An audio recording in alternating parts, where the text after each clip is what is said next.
언젠가 그 남자는 3명의 여성이 말하는 것을 잘 들어야 한다는 말을 들은 적이 있습니다. 그 첫째 여성은 어머니이고 둘째 여성은 아내입니다. 그리고 마지막은 그 내비게이션에 나오는 여자 성우의 말을 잘 들어야 한다고 누군가 이야기해 주었습니다. 그때 제가 이 말에 웃으며 공감하면서도 동시에 이 세 여성의 말을 잘 듣지 않는 저의 모습이 생각났습니다.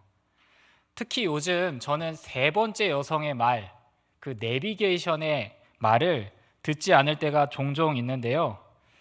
2, 3년 전만 해도 그렇지 않았습니다. 제가 우리 교회 올 때만 해도 그 자동차 운전을 하면서 이 주변을 다녀본 적이 없었기 때문에 아무리 가까운 거리를 간다고 할지라도 내비게이션을 반드시 켜고 내비게이션의 안내에 무조건 순종했습니다. 그런데 시간이 흘러서 제가 이제 주변 지리에 대한 지식과 경험이 좀 쌓이게 되자 이제는 내비게이션의 안내에 불순종하고 그 제 판단에 따라서 운전할 때가 종종 생긴 것입니다. 주로 언제 그러냐면 그 출퇴근 시간대 교통 정체가 있을 때 그렇습니다. 평소 차량 운행이 별로 없을 때는 제 판단과 내비게이션의 안내가 다른 경우는 거의 없습니다. 하지만 출퇴근 시간대에는 교통 상황에 따라서 그 내비게이션의 안내가 다른데요. 평소 가던 길이 아니라 다른 길을 안내할 때가 있습니다. 그럴 때 내 생각에는 이 길로 가야 집에 가는 것이 좀 더 가깝고 빠를 것 같다 싶으면 이제는 내비게이션의 안내를 무시하고 다른 길로 가게 됩니다. 그러면 어떤 상황이 발생하게 될까요? 제 생각이 간혹 맞을 때도 있지만 때로는 그 내비게이션의 안내에 따르지 않아서 오히려 더 교통 정체에 휩싸이게 되고 결국에는 목적지에 더 늦게 도착할 때가 발생합니다. 그러면은 제가 이제 후회를 하죠. 내비게이션의 말을 잘 들었어야 했는데. 그런데 저는 이런 유사한 현상이 우리의 삶과 신앙생활에서도 종종 발생한다고 생각합니다.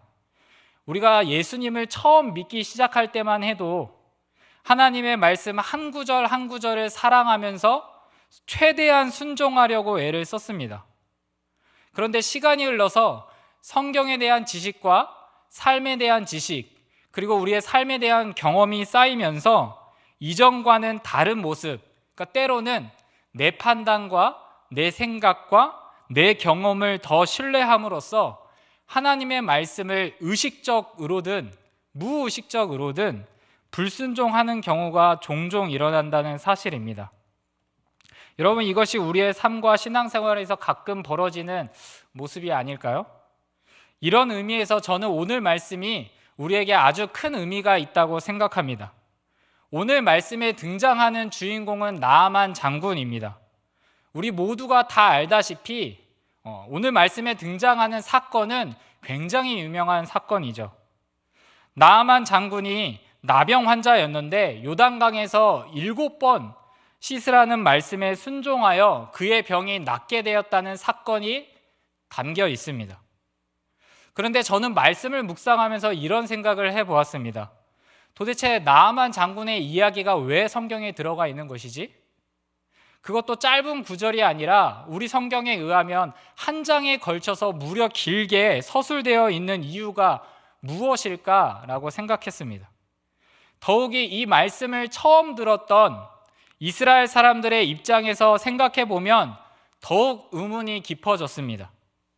열왕기서의 첫 독자는 주전 586년 남유다의 멸망 이후에 바벨론으로 포로로 잡혀갔던 사람들이었습니다. 이방 나라와의 전쟁에서 패해서 포로로 잡혀온 이스라엘 백성들의 입장에서 이방 사람인 나아만 장군의 스토리는 어떤 의미에서 굉장히 불편하고 거북한 이야기가 아니었을까요? 게다가 나아만 장군은 일반 시민이 아닙니다. 이스라엘 적국 아람 왕의 군대 장관이고 큰 용사였습니다. 심지어 2절에 보면 이스라엘 땅에 쳐들어가서 이스라엘 땅에 있는 한 어린 소녀를 포로로 잡아와서 종으로 삼았던 사람입니다. 무엇을 암시하는 것일까요? 이스라엘 백성들을 괴롭힌 장본인이 나아만 장군이었다는 사실입니다. 그러니 바벨론의 포로로 잡혀온 이스라엘의 백성들의 입장에서 가장 듣기 싫고 거북하며 불편할 수도 있는 이야기가 바로 오늘 본문의 말씀이라는 것입니다. 여러분, 그렇다면 도대체 왜 하나님은 나아만 장군의 이야기를 말씀을 통하여서 들려주시는 것일까요? 그 이유는 하나님께서는 사람의 외모나 인종을 보시는 분이 아니라 자신에게 진정으로 순종하는 자를 기뻐하시고 찾으신다는 것을 가르쳐 주시는 것입니다. 여러분, 하나님께서 바벨론의 포로로 잡혀가 있는 사람들에게 이 메시지를 전해주면서 이스라엘 백성들아, 너희들이 나의 율법에, 나의 언약에 불신하고 불순종했기 때문에 지금 바벨론의 포로로 잡혀갔다. 그러나 만약 너희들이 나의 말에 순종한다면 이방 사람이었던 그 나아만 장군의 병이 나았듯이 너희들을 회복시키리라 라는 메시지를 가르쳐주고 있는 것이죠. 성도 여러분, 저는 이 사실이 오늘을 살아가는 우리에게도 굉장히 중요하다고 생각합니다. 지금 시대를 그 뉴 노멀이라는 표현으로 시대를 지칭하지 않습니까? 교회 안에 있는 사람이나 교회 밖에 있는 사람이나 공통적으로 동의하는 사실 중에 하나는 오늘날 교회는 너무나 어려운 상황에 처해 있다는 사실입니다. 여러분, 그렇다면 이 어려움을 이겨낼 수 있는 비결은 무엇일까요? 저는 오늘 이 말씀이 해답을 제시한다고 생각합니다. 하나님의 말씀에 대한 순종이 그 비결이고 해답입니다. 말씀에 대한 절대적인 순종이 필요한 시대가 저는 오늘날의 시대라고 생각합니다. 하나님께서 우리에게 바라시는 것은 높은 지능이나 IQ가 아닙니다. 물질이 아닙니다. 하나님이 우리에게 기대하시고 바라시는 것은 순종입니다. 하나님께서는 똑똑한 사람이나 많은 것을 가진 사람을 찾지 않으십니다. 하나님은 자신의 말씀에 오롯이 순종하는 사람을 찾으십니다. 사무엘상 16장 7절에 이렇게 말씀하지 않습니까? 여호와께서 사무엘에게 이르시되 그의 용모와 키를 보지 말라. 내가 이미 그를 버렸노라. 내가 보는 것은 사람과 같지 아니하니 사람은 외모를 보거니와 나 여호와는 중심을 보느니라 하시더라. 여러분, 이 말씀에서 말하는 그 중심은 무엇일까요? 하나님께서 사울을 이스라엘의 첫 왕으로 세우실 때도 마찬가지였고 다윗을 택할 때도 마찬가지였습니다. 그 중심은 하나님의 말씀 앞에 겸손하게 순종하는 중심이었습니다. 그래서 성경은 순종이 제사보다 낫고 듣는 것이 순양의 기름보다 낫다라고 말씀하는 것입니다. 성도 여러분, 우리가 하나님의 말씀 앞에 순종할 때 우리가 회복할 수 있다는 사실을 믿으시기 바랍니다. 여러분, 교회가 하나님의 말씀 앞에 절대적으로 순종할 때 이 어려움을 극복하고 회복할 수 있다는 사실을 믿으시길 바랍니다. 한편 제가 그 나아만 장군의 순종을 묵상하면서 깨달은 두 가지 사실이 있습니다. 첫째는 하나님께서는 작은 순종도 기뻐하신다는 사실입니다. 여러분, 우리가 지난주에 말씀을 들었던 그 수넴 여인을 한번 생각해 보십시오. 여러분, 그녀가 얼마나 대가가 없이 그냥 순수한 마음으로 그 하나님의 종을 물신양면으로 섬겼습니까? 그런 그녀에게 은혜로 아들이 주어졌다가 그만 아들이 죽고 맙니다. 그러자 그녀의 행동이 어떠합니까? 주저함 없이, 지체함 없이 하나님의 선지자인 엘리사에게 달려갑니다. 어째서 엘리사에게 달려갔습니까? 엘리사를 통해 자신에게 아들을 주신 그 하나님께서 엘리사를 통해 죽은 아들도 살려주실 수 있다는 큰 믿음이 있었기 때문입니다. 이와 비교하면 여러분, 오늘 본문에 나오는 나아만 장군의 믿음과 순종은 그리 거창하거나 큰 것이 아닙니다. 그가 자신의 집에 있었던 그 이스라엘 소녀의 그 말을 듣고 이스라엘 땅까지 왔지만, 한 줄기 희망을 갖고 왔지만, 엘리사 선지자 집 문에 섰을 때 그는 겸손하지 않았습니다. 그 아람에서 가져온 수많은 보물들을 복채로, 그 치료의 대가로 가져왔고, 말들과 병거들을 거느리고 의기양양한 장군의 모습으로 엘리사의 집 앞에 서 있었습니다. 그래서 당연히 자신을 막 극진히 환영하면서 어서 오십시오, 어서 오십시오 라고 환영하면서 온갖 치료 행위를 할 줄 알았던 그 엘리사 선지자가 그 코빼기도 보이지 않고 그냥 사자를 보내서 요단강에 가서 7번 씻으라 라고 하자 불같이 노하여 돌아가려고 했던 것입니다. 나아만은 곧장 겸손하게 순종하지 않았습니다. 하지만 나아만에게 있어서 참 장점이 자신을 위하는 그 종들의 충언에 귀를 기울일 줄 알았던 사람이라는 사실입니다. 그래서 어떻게 합니까? 5장 14절에 보면 나아만이 이에 내려가서 하나님의 사람의 말대로 요단강에 7번 몸을 잠그니 그의 살이 어린아이의 살같이 회복되어 깨끗하게 되었더라. 여러분, 이 종들의 충언에 귀를 기울이고 나아만 장군에게 요단강에 가서 몸을 7번 잠그는 말씀이 기록되어 있는데, 이 말씀에는 그 나아만 장군의 감정이 기록되어 있지 않습니다. 그래서 제가 감히 상상해 보건대 저는 그가 온전한 마음으로 크게 기뻐하면서 옳았구나, 좋구나 하면서 이렇게 순종하지는 않았을 것 같습니다. 그러나 중요한 것이 뭡니까? 결국 그 하나님의 사람의 말대로, 엘로힘 이시 다바르, 그 사람의 말대로 순종했다는 사실입니다. 그가 수넴 여인과 같이 엘리사 선지자를 만나기도 전에 100점짜리 마음을 갖고 겸손과 마음으로 나아가지는 않았지만, 자기 귀에 들린 말씀에 작은 순종으로 나아갔더니 놀라운 회복을 경험한 것입니다. 하나님께서는 그의 작은 순종도 기뻐하시고 그에게 은혜를 베풀어 주신 것이죠. 여기 말씀에 보면 나아만이 어떻게 회복되었다고 말씀하고 있습니까? 여러분, 나아만의 그 피부가 어린아이의 살같이 회복되었다라고 이야기합니다. 여기 등장하는 이 어린아이라는 히브리 단어는 나아르 카톤인데요, 오늘 본문 2절에 그 이스라엘의 어린 소녀와 동일한 단어가 사용되고 있습니다. 무엇을 말하는 것일까요?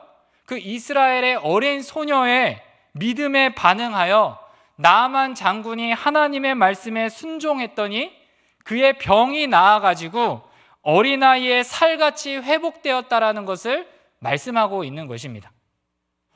여러분, 또한 더 놀라운 회복이 있는데 14절에 등장하는 회복되어라는 단어는 히브리어로 슈브입니다.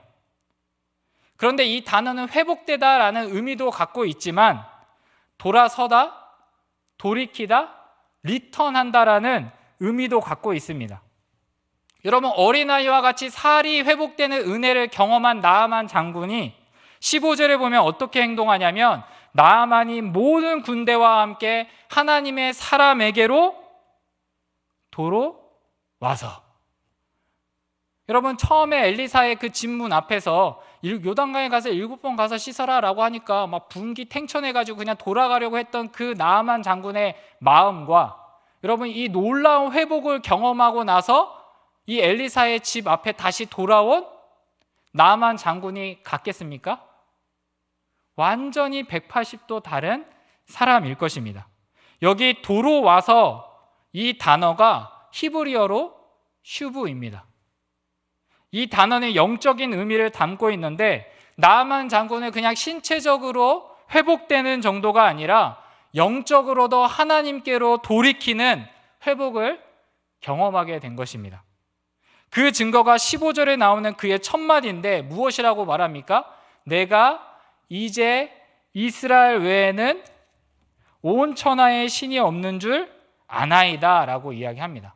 여러분, 그 전까지는 자기 아람에도 그 림몬이라는 신이 있고, 이스라엘 땅에도 이스라엘의 그 여호와 하나님이라는 신이 있다는 그냥 지역신 개념으로만 갖고 있는 그 이스라엘의 하나님이라는 그 신이 병을 낫게 하는데 영험하다더라라는 그냥 그 정도로 이 땅에 왔던 나아만 장군이 하나님의 은혜를 경험하자 온 땅의 주인이, 온 땅에 살아계신 신은 오직 이스라엘의 하나님밖에 없다라는 놀라운 고백을 하게 된 것입니다. 저는 이런 사실을 생각할 때 여러분, 우리가 때로는 그 100점짜리 마음으로 순종하는 것이 아니라 할지라도 그래, 좀 내키진 않지만 좀 내 판단에는 이렇게 하는 게 더 맞고, 분명히 내가 저번에 경험해서 이렇게 해서 큰 문제가 없었으니까 이번에도 이렇게 해야지라는 그런 생각이 든다 할지라도 그래도 하나님이 나에게 말씀하신 말씀이니까 순종해야지라고 마음먹으며 순종한다면 여러분, 우리 하나님은 그러한 순종도 기쁘게 받으시고 우리를 회복시킨다는 사실을 꼭 기억했으면 좋겠습니다. 둘째, 우리의 순종에는 동역자들의 도움이 필요하다는 사실을 제가 깨달았습니다. 여러분, 나아만 장군의 순종에는 주변 사람들의 도움이 있었습니다. 먼저 누가 있었습니까? 아람에 있을 때 어린 여종이 있었습니다. 여러분, 그 땅을 한번 상상해 보십시오. 하나님을 믿는 나라가 아닙니다. 먼 땅에 포로로 잡혀와 있습니다. 심지어는 종입니다. 수양딸이 아니라 종입니다. 그런 비참한 환경 속에 있고 우상 숭배하는 땅과 문화가 한가운데 있는 어린 소녀였지만 그녀의 믿음은 위대했습니다. 하나님께서는 전능하신 분이시다. 저 나아만 장군의 병을 완전히 치유하실 수 있는 분이시다. 하나님께서는 무능력하시기 때문에 내가 이 땅에 포로로 잡혀온 것이 아니다라는 믿음이 있었습니다. 여러분, 만약 이 여종이, 어린 소녀가 패배의식에 사로잡혀 있었다면 이런 고백을 할 수 있었을까요? 내가 하나님을 믿는 언약의 백성인데, 하나님 백성인데 이 이방 땅에 내가 포로로 잡혀와서 정말 이 비참한 환경 가운데 처했구나라는 그런 패배의식에 사로잡혀 있었다면 어떻게 나아만 장군이 병이 낫게 될 것이라는 그런 믿음의 말을 할 수 있었겠습니까? 그녀가 너무나 분명하게 믿음의 고백을 했기에 나아만 장군이 하나님께 순종할 수 있는 기회를 가졌던 것이죠. 여러분, 또 누가 있었습니까? 주변 사람 중에 또한 그를 내 아버지라고 부르는 아주 지혜로운 종들이 있었습니다. 내 아버지여, 더 큰 일을 명했다 할지라도 행하지 않았겠습니까? 그런데 하물며 이 작은 일, 요단강에 가서 7번 몸을 씻는 일을 행하는 것이 무엇이 어렵겠습니까? 라고 그 나아만 장군에게 아주 지혜롭게 조언할 수 있는 종들이 있었습니다.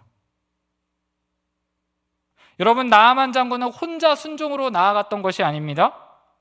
그를 아끼는 주변 사람들의 진심 어린 조언과 도움이 있었기에 그는 순종할 수 있었던 것입니다.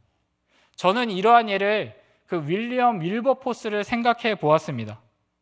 여러분 알다시피 그는 영국의 정치가이자 그리스도인으로서 그 노예제도 폐지에 가장 앞장섰던, 선봉에 섰던 사람이었습니다.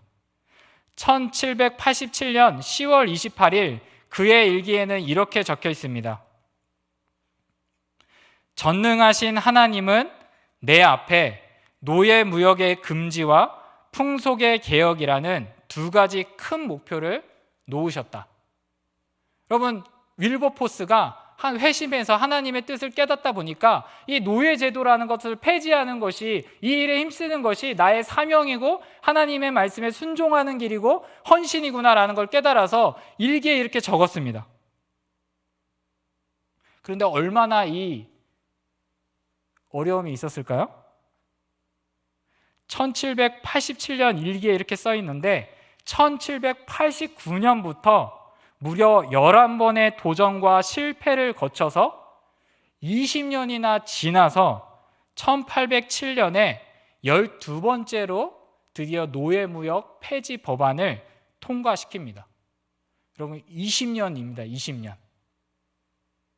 더 나아가서 1833년 영국의 노예를 해방하는 일에 헌신한 사람이 윌버포스였습니다.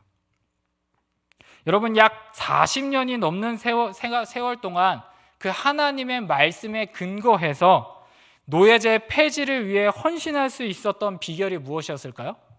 여러분, 그가 우리와 똑같은 연약한 육신을 가진 자였을 거고 똑같은 마음과 생각을 가진 자였을 텐데 그가 40년 동안 포기하지 않을 수 있었던 비결은 무엇이었을까요? 저는 그 노예무역 선장이었다가 회심한 이후에 목사가 되었던 우리가 너무나 잘 알고 있는 그 어메이징 그레이스라는 찬양을 만든 존 뉴턴 목사와 자신과 함께 똑같은 뜻을 가졌던 주변 동료들의 도움과 지지가 있었기에 그가 40년 동안 이 일에 순종하고 헌신할 수 있었다고 저는 생각합니다. 성도 여러분, 저는 우리도 마찬가지라고 생각합니다. 여러분, 우리는 모두 연약합니다. 하나님의 말씀에 순종하는 것이 우리에게 익숙하지 않습니다. 오히려 우리에게 익숙한 것은 하나님의 말씀에 불순종하는 것이 익숙해요. 여러분, 하나님의 말씀에 불순종해야지 해서 불순종하는 사람 없잖아요. 그렇지 않습니까? 그냥 가만히 있어도 아무것도 안 해도 멍 때리고 그냥 가만히 있다 보면 불순종하는 게 우리 아닙니까? 내 생각과 내 판단, 내 경험에 따라 사는 것이 우리에게는 더 자연스럽고 더 쉽습니다. 때로는 우리가 조금 힘을 내서 이렇게 순종하려고 할지라도 우리는 쉽게 포기하고 좌절합니다. 그러나 우리 주변에 여러분 믿음의 동역자들이 함께 있다면, 여러분 우리의 믿음의 동역자들이 우리 주변에 포진되어 있다면 여러분 우리는 순종으로 나아갈 수 있는 힘을 얻을 것입니다. 전도서 4장 12절 말씀입니다. 한 사람이면 패하겠거니와 두 사람이면 맞설 수 있나니 세 겹줄은 쉽게 끊어지지 아니하느니라. 여러분, 저는 여러분들에게 이 믿음의 동역자가 여러분들의 사랑하는 남편이자 아내이고 가족들이 되길 바랍니다. 그리고 그것을 넘어서 우리 교회 공동체가 우리의 이 믿음의 동역자들이 되기를 바랍니다. 성도 여러분, 말씀을 결론 짓도록 하겠습니다. 여러분 혹시 그 베스킨 라빈스라는 아이스크림 가게에 한 번쯤은 다들 이렇게 가보셨을 텐데요. 그 31가지 아이스크림을 이렇게 고르지 않습니까? 뭐 꼭 31가지가 아니라 할지라도 굉장히 많은 이렇게 아이스크림. 그래서 처음에 제가 갔을 때 이렇게 약간 결정장애가 있어가지고 뭐가 맛있어요, 뭐가 했더니 여성분들이 그 민트 초코를 좋아한다길래 민트 초코를 시켰더니 그 치약 맛이 나서 제가 약간 실망했던 그 아이스크림 가게. 여러분 직원에게 물어보면 어떤 아이스크림이 맛있어요? 어떤 아이스크림이 맛있어요? 물어보면은 뭐 엄마는 외계인이 맛있어요. 뭐 민트 초코가 맛있어요. 뭐 아몬드 봉봉이 맛있어요. 이렇게 추천할 수는 있지만 직원이 저에게 강요할 수는 없어요. 그렇죠? 이거 골라야 돼요. 안 돼. 이거 해야 돼요. 이거 해야 돼. 이러지 않습니다. 결국에는 저는 제가 먹고 싶은 아이스크림만을 선택해 먹게 됩니다. 여러분, 그런데 우리의 신앙생활에 있어서도 저는 이런 모습이 있는 것은 아닌가 생각해 봅니다. 여러분, 하나님의 말씀을 알아가면 알아갈수록 우리가 더 순종하고 더 신앙의 연수가 깊어갈수록 예수님의 성품을 닮아가고 이전에는 사랑하지 못했던 사람들을 사랑하고 이전에는 내가 완악했다면 좀 더 온유한 성품을 갖게 되는 우리가 순종으로 나아가야 하는데 신앙의 연수가 깊어지면 깊어질수록 그 내 입맛에 맞는 말씀에는 순종하지만 내 입맛에 맞지 않는, 그러니까 별로 원치 않는 말씀에는 외면하거나 불순종하는 모습이 우리에게 있는 것은 아닌가 생각해 보게 됩니다. 여러분, 이러한 베스킨 라빈스식의 신앙은 순종이 아닙니다. 그건 선택입니다. 오늘 본문에 보면은 마지막에 게하시가 등장하지 않습니까? 그럼 수넴 여인의 아들이 죽은 자가 살아나는 놀라운 일을 보았던 사람입니다. 그 나아만 장군, 먼 이방 땅에서 그것을 치료할 수 없어서 이 이스라엘에 온 그 장군이 하나님의 말씀에 순종했더니 몸이 회복되는 그러한 놀라운 일을 옆에서 지근거리에서 목도한 사람이 엘리사였습니다. 그렇지만 그에게는 그것이 보이지 않았습니다. 뭐가 사로잡혀 있었습니까? 물질. 그는 하나님의 말씀에 순종하는 것에는 관심이 없었습니다. 교회가 힘을 잃어가는 것 같은 이 시대에 우리에게 꼭 필요한 것은 무엇일까요? 여러분, 저는 하나님의 말씀에 절대적으로 순종하는 것이라고 생각합니다. 마더 테레사 수녀의 말처럼 여러분, 하나님은 우리에게 성공하라고 부르시지 않았습니다. 하나님은 우리를 순종하라고 부르셨습니다. 우리가 순종해야 회복이 있는 것이고 우리가 순종해야 성장할 수 있는 것입니다. 저는 우리의 순종에 있어서 반드시 필요한 말씀이 1절에 담겨 있다고 생각합니다. 1절에 이렇습니다. 아람 왕의 군대 장관 나아만은 그의 주인 앞에서 크고 존귀한 자니 이는 여호와께서 전에 그에게 아람을 구원하게 하셨습니다. 여러분, 나아만은 아직 이스라엘 땅에 오지 않았습니다. 그는 하나님을 믿지도 않았고 하나님을 순종하지도 않았습니다. 그냥 그는 전쟁에서 큰 승리를 거둔 장군이었을 뿐입니다. 세상 사람들의 시각에서는 그의 능력으로 승리했다고 생각했을 것입니다. 하지만 1절엔 무엇이라고 이야기합니까? 여호와께서 그에게 승리를 거두게 하셨다라고 분명하게 기록하고 있습니다. 여러분, 열왕기서의 첫 독자였던 그 이스라엘 백성들, 포로로 잡혀와 있는 그 백성들에게 이 소리가 어떻게 들렸을까요? 하나님이 바벨론의 신보다 무능력해서 우리가 전쟁에 패해서 이곳에 잡혀온 것이 아니라 우리가 불순종했기 때문에 여호와께서 바벨론으로 승리케 하셨구나. 우리가 만약 회복의 길로, 우리가 하나님께 순종의 길로 돌이키기만 한다면 하나님께서 우리를 회복시키시리라 라는 말씀으로 들렸지 않았겠습니까? 이스라엘만이 아니라 온 우주의 만사를 주관하는 하나님을 여러분 기억할 때, 교회만이 아니라 예수님을 믿는 사람만이 아니라 믿지 않는 사람이든 이 세상에 있는 온 우주 만물을 주관하시고 주권적으로 역사하시는 이 하나님을 우리가 신뢰할 때 저는 순종에 있어서 주저함이나 거부감을 갖지 않고 나아갈 수 있다고 생각합니다. 이 하나님을 기억함으로써 이번 설 명절 그리고 이번 한 주 순종으로 나아가는 우리 모두가 되기를 바라고 축복합니다.